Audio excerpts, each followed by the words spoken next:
on to Lisa Cavanaugh, Senior Vice President and Managing Director of Midwest Christie, Chicago. As Senior Vice President and Managing Director of Christie's Midwest region, Lisa Cavanaugh is an integral part of the international auction firm's regional network of offices, charged with cultivating clients throughout North and South America. These clients buy and sell artwork and other valuable objects, not only through Christie's New York sales room, but also in their other 10 sales rooms worldwide. And you'll see up here a selection of catalogs. Please peruse them. You'll be astonished at the breadth that Christie's covers. Ms. Cavanaugh is based in Chicago, but travels throughout the Midwest and Central U.S. to provide a full range of services to Christie's clients, including private clients, legal and financial advisors, art advisors, and museums. Ms. Cavanaugh assists potential buyers, consignors, advisors, and institutions regarding the wide range of customized art appraisals Christie's prepares, including evaluations for charitable donation purposes. Hint, hint? Donations. 2 examples. Gift or estate tax, indemnification, insurance, and loan collateral. Prior to assuming her current role in 2009, Lisa managed Christie's Houston office with responsibility for business development in Texas and the South and Southwest market from 1995 to 2009. She joined Christie's in the Chicago office in 1987 after working in the field of mergers and acquisitions for Continental Illinois Bank. She has an MBA from Northwestern Kellogg School of Management and an MFA from Christie's Education in London. Her BA from Smith College is in English and art history. She serves on the board of the John Cooper School, an independent K-12 school in the Woodlands, Texas, and is a member of the Sustaining Fellows of the Art Institute of Chicago, where she also serves on the Business Council. So, Lisa, tell us about how to use auctions. Okay. Thanks, Claudia. It's fun to see Jessie, because Jessie and I worked together on a very wonderful consignment that was back, and neither one of us can remember what year it was, which tells you something about our memories. But yes, and I also sent you probably more people than you would have liked with things. I also sent Lisa many people who would say, I have this, what is it worth? And Lisa would help. We field a lot of those kind of calls. I thought what I wanted to do tonight was, we've just had a round of incredibly successful sales in New York, which made the cover of all sorts of publications and selling $853 million worth of art in one night, which was, I was at the sale, and it was astounding, and it was also very sobering, because you think about that much money changing hands in 2 hours and 15 minutes. But the important thing to recognize is that's a wonderful thing, and it's great for our company, and it's great for the employees of the company. But the reality is that there are many, many things we sell that are less than $1 million. There are a lot of things we sell that are less than $40,000 or $20,000. So we're somewhat victims of our own success, because most people look at Christie's and they say, oh, I can't afford anything. So I thought what would be interesting tonight is just, I'm going to run through these pretty quickly. I can give you some flavor on the artists, and we can talk about them later. But I wanted to show you some examples of things that we've sold that are under $10,000. So if you can rate, this sold for $6,250. An American artist, sort of working, represented by a number of New York galleries since the 80s, sort of reminiscent of 19th century American luminism. I'll give you a size on it. It's small. It's a diptych, and each one is 8 by 8, so they're quite small. Not that it's cost per square inch, but it's sort of interesting to sort of have a scale, and you don't get it from the images here. This particular piece, we have a sale, and I don't know if I think I may have brought the catalog. It's what we call our first open sale, and I refer to it as our sort of baby contemporary sale. We do contemporary sales twice a year in May and November, and that's the big ones that the press likes to cover. We also do what we call our first open sales twice a year, and these are really at price points for people that are starting out to collect. I personally have bought things in them. I'm very fond of works on paper that are done by sculptors, because I think it shows you sort of an interesting sort of hand of the artist when he's imagining what the sculpture, she or imagining what the sculpture will look like. And I've picked up Joel Shapiro for $4,000. I've picked up, I'm still trying to get a Calder. They've been out of my price point for the longest time. David Smith, wonderful sculptor, a very small work on paper done by him that was under, I think was like $2,000. So you can, if you look around, come up with things that are under. Okay, this one's fun. It's a very small collage by Joseph Cornell. Cornell is extremely sought after, American quasi-surrealist, I guess you'd call him, and he's well known for his boxes, sort of collages and found objects. He was obsessed with ballerinas and theater and that sort of thing, and he would go around and create these wonderful boxes that revolved around the theater and ballet and that sort of thing. We sold recently a box of his, a Medici box of his, for $6 million. So you can see that there are price points that are in the very in the stratosphere. But this particular one sold for $10,000. It's quite small. It's 2 by 3, slightly, but it is a Joseph Cornell. That's full scale. Yeah, it's about right. There you see it. Yeah. Also, a work that came from our first open sale. That one I was referring to. Those are in March and September. Here's an Anders Gursky, sold for $13,000. It is a photograph, so he's well known for his photography, landscape and architectural photography. And so this doesn't have, a lot of times he's kind of using a higher point of view than this particular image. Now this particular, the image size is 21 by 17. It's from an edition of 12. It's an incredible price for a Gursky. I mean, it's a really awesome, and he's extremely sought after. I'm hearing down here. Yeah. Another artist, I mean, keep in mind these are not necessarily household names. He's a color field artist, started working in the 60s, and he kind of gets a little more sort of abstract, a little abex in 85, but you're picking up some imagery in it as well. So another large, 90 by 140, so you're dealing with quite a giant image, but also a lot of wall power for $4,700. So this is Pettibone. Many people may know him as sort of the pioneer of appropriation. So he would go around and basically take a Warhol and turn it into his own work. So he would imitate the Warhol, Lichtenstein, Ed Ruscha. He would take these images. The actual Warhol of Elvis, which was for Elvis, sold in that sale 2 weeks or a month, early November, sold for $85 million. So you can pick up a Pettibone of 2 Elvises for $6,200. So there you go. So you can have your own pop art. And he's kind of weird because they would appropriate pop material for their pictures, so he's appropriating the appropriators. I mean, he's sort of a strange character, but if you, okay. And then just wanted to show you, I think there's a Latin American catalog if there isn't. And also feel free to fight over, you can take these. I'm not taking them back with me, so you just have to figure out who's taking which ones. Anyway, our Latin American sales are amazing for artists that are not household names, but you can just get these incredible. Now this particular artist is Colombian.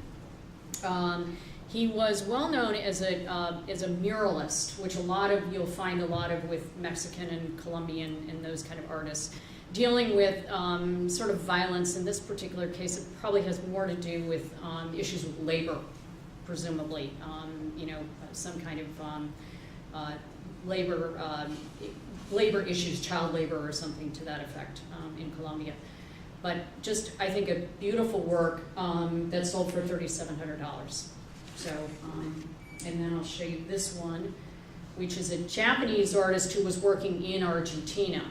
So he's got wonderful sort of modernist feel to it, with influences of both Japanese, American, and Latin American sort of influences. He's worked for roughly 5 decades, and if you look up this artist, it's lots of fun because you can see the evolution of his work.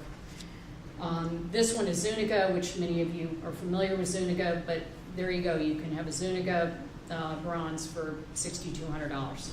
So these are not the price points. And these are kind of fun, just give you some examples of sort of more household names, but images. This particular, it's black, it's a pen ink and black pencil. So it's actually a drawing, loose-Lautrec drawing, and it's sold for $12,500. That was in our Impressionist sale in November. And then I'll show you 2 Picasso lithographs. These are quite, I mean, one is a dry point, this one's a dry point, and then the other one's a lithograph. So this one is, I don't want to keep harping on prices, but I think I just want to make sure that, I suppose I've made the point that you can certainly acquire lesser known artists, but you can also acquire sort of well-known artists. Of course, this didn't come out quite very well, but and I think the other, to Jesse's point too, that we have 40 specialist departments, and we don't auction outside of New York in the U.S. So the only place we auction is in New York and then overseas. But we have 40 specialist departments in our New York office. And like the curators at museums, nothing makes our specialists happier than to talk to somebody who wants to collect something. They are very excited to impart their knowledge, and they understand the market for things like this very well, because we do, every department does 2 sales a year. So you've got a lot of material coming through the auction, and you understand what's a good example of something and what's not a particularly good example. But I think all of my colleagues would say that the most important thing is to buy what you like. The problem right now, when I started with the company, that was our mantra. And you buy what you like. It's still my mantra, even though the art market's become an investment sort of vehicle now. So these high prices, people are buying, and they're buying for investment. And I just don't think that should be anybody's sort of, Steve Cohen and people like that, maybe it's their driving force, but it shouldn't be any of us sitting in this room's driving reason to buy our work. Nobody wants to make a mistake. Nobody wants to be stupid, but you also have to live with it, and you should want to live with it. And if you make a couple bucks on it when you turn it over, great. If you don't, you had the pleasure of living with it. You can't frame stocks, or you can frame stock certificates, they're just not particularly attractive, but you can do that if you want. There's also an interesting, and I bought a lot of these. This is our interiors sale, and feel free to grab these. Every month we do a sale of household contents, for lack of a better word. I mean, there are these wonderful sales where you can just pick up fabulous sort of decorative things. You can buy these snuff bottles for $875. This was really fun, because this actually was these tool upholstered sofas, and with that came, I've got to make sure I get this right, you got several yards of curtain fabric. 12 coordinating curtain panels. So you've got the 2 couches and the coordinating curtain panels. So if you're looking for just fun, things, now you've got to buy it and you've got to ship it, understandably, because these sales are only in New York. I think if I lived in New York, it would be deadly for me, because I would just go to these all the time and be hauling stuff to my apartment. But and then also just a painted commode for $500. Now this had the added provenance of it came from Ivana Trump's collection. So you got Ivana's style in this one. That didn't add a lot of value to it, I guess. I still bought it for $500, but so it's a whole world of wonderful objects that we churn in and out of auctions, and some at the very high end, and some at as I hope you've seen it, just price points that are manageable. So to Jesse's point, if you really want to start collecting, prints, get the print. All of our catalogs are online at Christie's.com. You go to the print sale and start, perusing the print sales and seeing what you like, and call me and say, I'm interested in these 3 things. How do I go about finding out about them? So we're very happy to share information with all of you, and go out and collect, and then give to the museum. Oh, and also, yes, sorry, and Jesse reminds me, we also do appraisals as well. So all sorts of type of appraisals that Claudia mentioned in my bio, but for charitable giving for estate tax and also for insurance. So we're happy to coordinate those. And also for museums, And we do for museums as well. Yeah, we do indemnification appraisals when pieces go out on loan for exhibitions. So, and we do those very actively for museums. We do a lot of work with museums, coordinating trips for museum groups. So if a museum group wants to come to New York, they come to an exhibition of one of our sales, and we can also coordinate studio tours and things like that for collectors. So we have a lot of resources and things. I can't talk about all of them, but we encourage you to, and go to Christie's if you're in New York. Go online, find out and just walk in and go to nobody stops you at the door. You know, you're not going to get frisked on the way in. You just walk in and go to any of the exhibitions for, pre-sale exhibitions for our auctions. And they're usually about 5 days before each sale. And you can just walk in and you just, it's like a museum, but it's for sale. So, thank you. Can I just tell one brief story of our interaction with Christie's at the Blanton? A woman came to the United States with her husband, and she had been one of the founders of the Christie's in Australia. And she was kind of at loose ends, and so we had a small Australian collection. And she said, I'll come down and appraise this for you because I have nothing to do, and if you'll just fly me down, Christie's will give me the time. But we had a friend who housed her, and it turned out that this collection, which was kind of an odd collection, it was about between 62 and 65, but had major works by major Australian artists. It was 1962 to 65. Yeah, Sorry, the years. Yeah, 1962 span to those 1965 years. were the years. And we had just acquired the Sweden Manning collection, which I think maybe y'all also, did you appraise that? We did, For the gift, yes. For the gift, so when the donor was giving us the Sweden Manning, they appraised that. And we needed, it cost $22 million, and the university was giving me some money, but we needed other money. And the Australian collection was not being used. It was too disjunctive to really exhibit and make sense out of, and no one was teaching from it at the university, which was a big thing for us. So out of this appraisal then came the biggest, at that point, it was the biggest dollar sale ever in one sale, I think, in Australia of this collection, which was $8 million for us. So it was a great thing, and it was a great partnership, and it was a real insight to me into the world of how, because every auction house in the world was calling me to say, what may we do to get this auction? Anyway, it was great fun. And so there is a lot that goes on behind the scenes in museum, but appraisals are a big deal, even if it's just something for you, but for estates, if you have a collection and you want to give it to a museum, if you make a gift over, I don't know what the level is now, $5,000, I guess, you have to have an appraisal, and there are appraisers, but Christie's is also